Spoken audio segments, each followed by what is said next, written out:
एक person 11 kilometre की distance पे सिचुएटेड दो पोल्स को सेपरेटली देखना चाहता है। इन पोल्स के बीच की दूरी लगभग कितनी होनी चाहिए? तो ये जो क्वेश्चन है वो आँख की रिजॉल्विंग पावर के फिनोमिना पे बेस्ड है, जो होती है 1/60 डिग्री। ठीक है। इसका कॉन्सेप्ट क्या कहता है कि अगर सपोज़ ये ह्यूमन आई है और यहाँ से एक्स डिस्टेंस पे दो पोल्स हैं, एक ये और एक ये, उन पोल्स के अगर बीच की दूरी वाई है तो जो रिजॉल्विंग पावर होगी वो आपकी होगी y/x। केवल इतना सा फंडा है, लेकिन याद रखने वाली बात ये है कि आप जो रिजॉल्विंग पावर का मान रखोगे वो रेडियन में रखोगे। बस अब इसको सॉल्व कर लेते हैं। अब रिजॉल्विंग पावर बराबर हमने देखा, resolving power is equal to y/x। Resolving power होती कितनी है? 1/60 डिग्री। रेडियन में बदला, पाई/180 से गुणा किया, इज इक्वल टू बाई हमेशा ऊपर रखना उन पोल्स के बीच की दूरी जो हमें फाइंड करनी है, हम के मान लेते हैं, और नीचे रखना आँख से उसकी दूरी कितनी है? 11 किलोमीटर। आंसर सभी मीटर में है तो हमने 11 किलोमीटर को 11,000 मीटर लिख लेना है।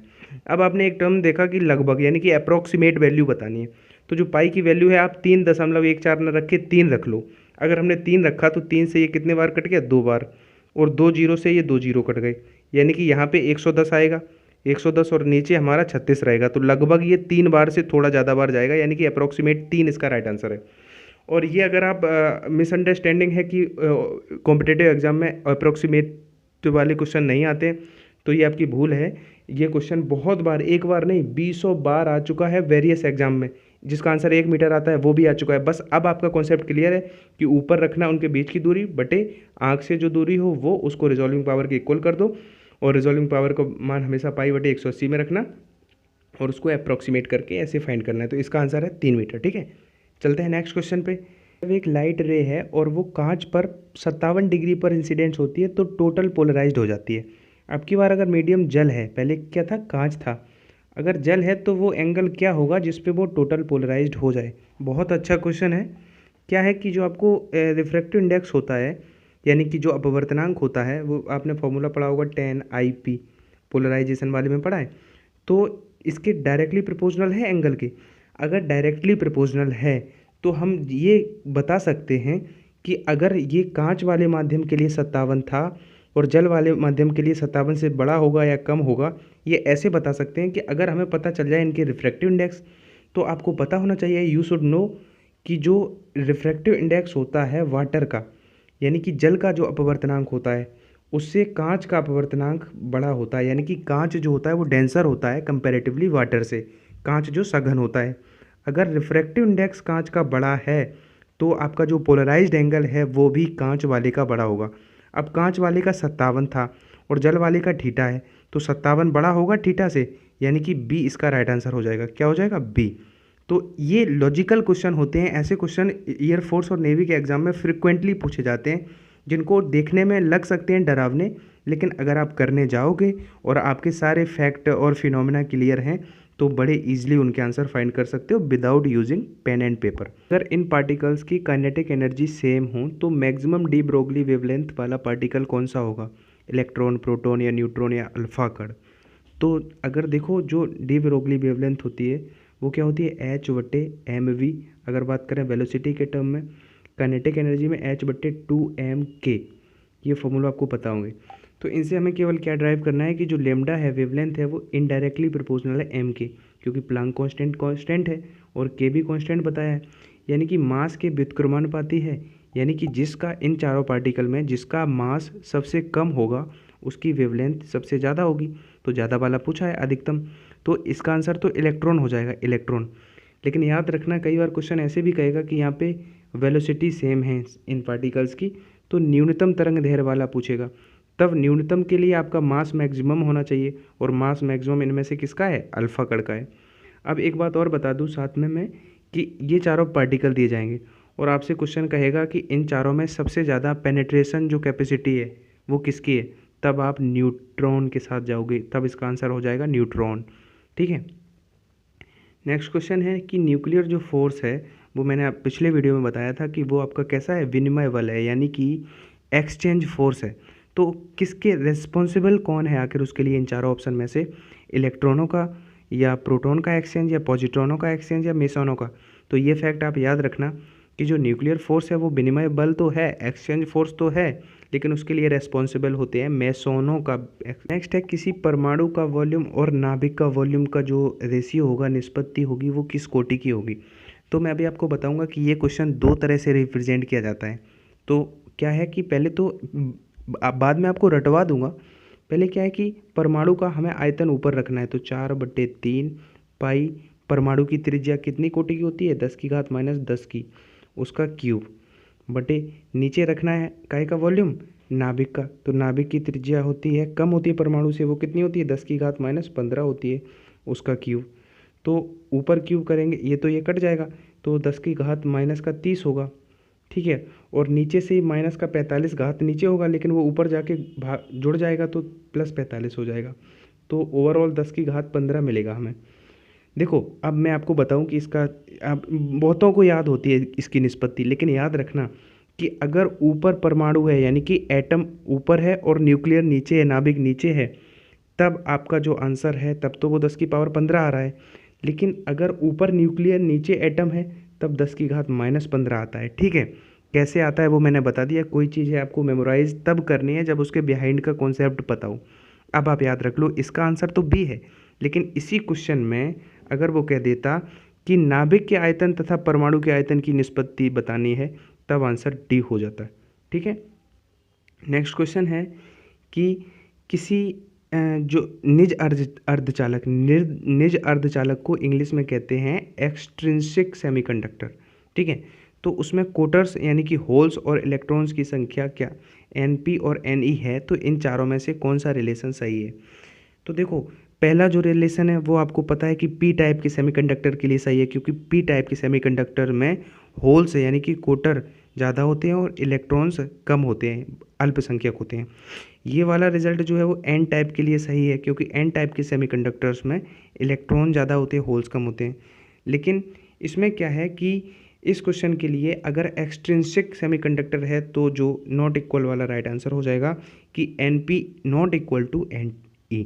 देखो ए और सी तो आप एलिमिनेट कर लोगे, लेकिन हो सकता है कि आप बी और डी में कंफ्यूज हो, तो इसलिए इस तरह के क्वेश्चंस, ऐसा नहीं है कि ये क्वेश्चन मैंने अपने मन से बना लिया है, ये किसी न किसी कॉम्पिटिटिव एग्जाम का क्वेश्चन है। तो ये क्वेश्चन संभावित हैं सभी क्वेश्चन की आपके अपकमिंग पेपर्स में आपको देखने को मिल सकते हैं। किसी पिंड के जड़त्व आघूर्ण और कोणीय त्वरण के गुणनफल को क्या कहते हैं।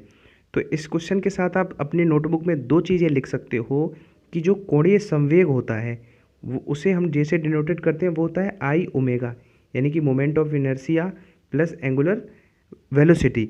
लेकिन जो इसमें पूछा गया है उसका आंसर है बल आघूर्ण, ठीक है। बल आघूर्ण टॉर्क उसे कहते हैं आई और डी ओमेगा बटे डी टी, यानी कि उसका एंगुलर वेलोसिटी का जो वो होता है वही तो हमारा एंगुलर एसिलरेशन रहेगा, यानी कि अल्फ़ा। यानी कि इस क्वेश्चन का आंसर आपको दिख रहा है, जड़त्व तो आघूर्ण यानी कि moment of inertia plus alpha यानी कि एंगुलर एसिलरेशन की जब मल्टीप्लाई करोगे तो उसको, इससे कंफ्यूज हो सकते हो आप कोणीय संवेग को, क्योंकि आपको आई ओमेगा होता है जे, तो इसलिए कंफ्यूज नहीं होना है। कौन सा पूछा गया है केयरफुली पढ़ना है, ठीक है। नेक्स्ट पे चलते हैं। कौन सा वैद्युत विभव का मात्रक नहीं है। तो देखो आपको पता है कि वोल्ट तो होता है, V बराबर W/Q से देखें तो जूल प्रति कूलम भी होता है। आई होप कि आप दो एलिमिनेट कर दोगे कि ये दो तो होते ही हैं। अब इसमें और इसमें अगर आप नहीं भी सोच पा रहे हो तो आप ये सोचना कि जूल प्रति कूलम और न्यूटन प्रति कूलम है, यानी कि नीचे इसमें भी कूलम है इसमें भी कूलम है, मतलब जूल और अगर न्यूटन बराबर होते तो ये भी हो जाता सी वाला। लेकिन आपको पता है जूल और न्यूटन बराबर नहीं होते हैं, क्योंकि न्यूटन इंटू मीटर आपका जूल होता है। तो डी भी सही है, यानी कि सी इसका राइट आंसर हो जाएगा, क्योंकि ये आपका इलेक्ट्रिक पोटेंशियल का जो मात्रक है वो नहीं। धातु का आवेशित ठोस गोला है, उसके सेंटर पर इलेक्ट्रिक पोटेंशियल क्या होता है। तो देखो इसको जीरो मार्क मत कर देना। अगर विद्युत क्षेत्र की तीव्रता पूछता, विद्युत क्षेत्र की तीव्रता, तब वो सेंटर पे जीरो हो जाती। लेकिन अगर बात करें उसके इलेक्ट्रिक पोटेंशियल की, तो जो उसके सरफेस के होगी वही उसके सेंटर पे होगी, यानी कि ठोस की सतह पे जो होगी सरफेस पे होगी वही उसके सेंटर पे होगी। नेक्स्ट क्वेश्चन है जो कम्युनिटी पे पोस्ट किया था, इसका मोस्ट ऑफ द स्टूडेंट्स ने आंसर गलत किया, क्योंकि आप टेम्परेचर कोफिशिएंट को आप टेम्परेचर समझने लगे और आप ज़्यादातर आंसर गलत कर रहे हो। अगर विभव मापी यानी कि वोल्ट मीटर का टेम्परेचर कोफिशिएंट पूछा जाए तो इट मस्ट बी नेग्लिजिबल, यानी कि सी इसका राइट आंसर है, ठीक है। नेक्स्ट क्वेश्चन है कि एक पतला प्रिज्म है, उसके प्रिज्म कोण का मान बताना है। यदि क्या दिया गया है, उसका रिफ्रैक्टिव इंडेक्स दिया है और जो मिनिमम डेविएशन वाला एंगल है वो दिया है। तो एक फॉर्मूला आपको पता होना चाहिए कि जो रिफ्रैक्टिव इंडेक्स -1 इंटू जो प्रिज्म कोण होता है वही आपका पतले प्रिज्म का मिनिमम डेविएशन एंगल होता है। तो अब n की वैल्यू 1.5 रखोगे तो 1.5 यानी कि 1.5 में से 1 जाएगा तो आधा बचेगा। आधा इंटू प्रिज्म कोण इज इक्वल टू, ये हमें 4 डिग्री दिया है, तो यहाँ से प्रिज्म कोण निकालेंगे तो 2 इधर जाएगा तो 2 का गुणा हो जाएगा 4 में, तो 8 इसका आंसर है, सी इसका राइट आंसर है। तो कई बार क्या होता है कि हम पतले प्रिज्म को उस वाले प्रिज्म के फॉर्मूले से अप्रोच करते हैं तो आंसर गलत हो जाता है। तो याद रखना, अगर यहाँ पे थिन प्रिज्म की बात करेगा तो सीधा मिनिमम डेविएशन एंगल का फॉर्मूला ये आप याद रखना। नेक्स्ट क्वेश्चन है कि एक प्रिज्म का ऐसे पढ़ सकते हो आप, जो अपवर्तक कोण इतना है, रिफ्रैक्टिव इंडेक्स आपको cot a/2 है, तो मिनिमम डेविएशन एंगल बताना है। ये इस क्वेश्चन की हिस्ट्री मैं क्या ही बताऊं, आप क्या करो कि आप गूगल पे इस क्वेश्चन को टाइप करो, हिंदी वाले हिंदी में और इंग्लिश वाले अगर कर सकते हो तो इंग्लिश में। फिर आप ये देखना कि ये क्वेश्चन कितनी बार और कितने एग्जाम्स में आ चुका है। जो लड़के जैसे नीट की तैयारी कर रहे हैं या AIEEE IIT JEE, तो उनको इसका आंसर रटा होता है। इसका आंसर है डी। अब मैं आपको थोड़ा बताने की कोशिश करूंगा, वैसे आपको भी रटा होना चाहिए। मैं सजेस्ट ये करूंगा कि अगर खुदा ना खास्ता ये क्वेश्चन आपके एग्जाम में दिख जाए तो आपको सीधा सीधा क्लिक कर देना है। अब होता क्या है कि रिफ्रैक्टिव इंडेक्स होता क्या है, sine A plus delta m बटे 2 बटे साइन A बटे 2।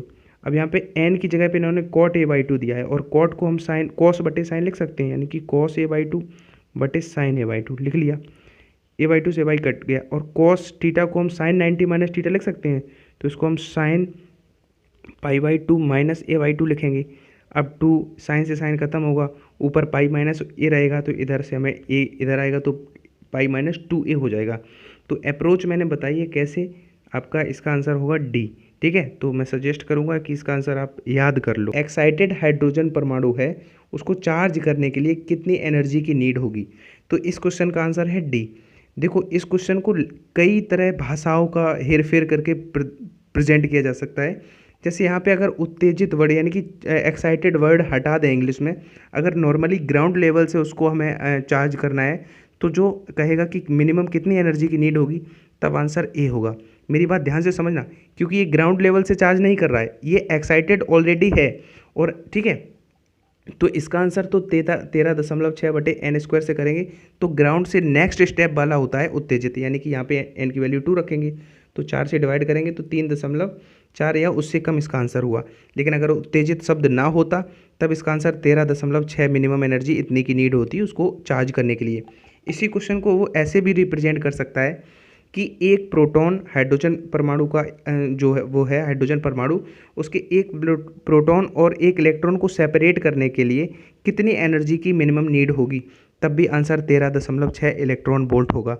ठीक है, तो इस कैसे भी अगर, और इसके साथ साथ मैं बता दूं कि आपसे एक क्वेश्चन ये भी पूछता है कि जो नाभिक का साइज होता है वो कैसे डिटरमाइन किया जाता है, तो वो अल्फा कणों के प्रकीर्णन से, अल्फा कणों के प्रकीर्णन, जो रदरफोर्ड का एक्सपेरिमेंट था अल्फा कणों वाला, उससे न्यूक्लियर साइज हम डिटरमाइन करते हैं।